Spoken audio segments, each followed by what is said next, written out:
Salam uşaqlar, gəlin nisbi rütubət başlığındakı 43-cü sualımıza baxaq. Nə deyir bizim üçün? Deyir ki, su buxarının izotermik genişlənməsi prosesi Rove diaqramında verilmişdir. Qrafikin verilmiş nöqtələri üçün nisbi rütubətlər arasında hansı münasibət doğrudur? İndi mən bilirəm ki, nisbi rütubətin qrafikdəki kəmiyyətlərdən hər hansı biri ilə düsturu var idimi? Əlbəttə ki, var idi. Sıxlıqdan düsturu var idi. Nə idi düsturumuzda? Rho bölünsün, rho 0 vurulsun 100% idi. İndi baxaq, 1, 2, 3 nöqtələrinə görə müqayisəmizə başlayaq. 1 və 2 nöqtəsi uşaqlar sabitin qrafikinin üzərindədir. Hansı kəmiyyətin sabitinin də özü də sıxlığın sabitidir. Yəni 1 və 2 üçün sıxlıq sabitdir. Əlbəttə ki, sabit nə deməkdir? Dəyişməzdir. Rho 1, rho 2-yə bərabər oldu.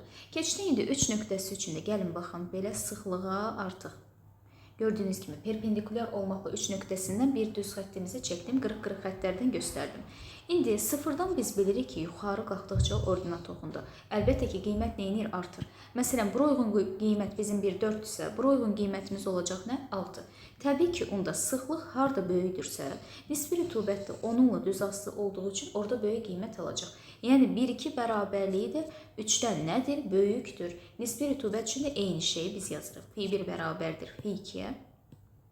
O da deməli, nəymiş elə? Böyükdür fi 3-dən. Çünki yenə qeyd edirəm uşaqlar, gördüyünüz kimi nisbi rütubət və sıxlıq düz asılıdır. Sıxlıq harda böyük qiymət alırsa, nisbi rütubət orada böyük, harda kiçik qiymət alırsa, orada kiçik qiymət alacaq.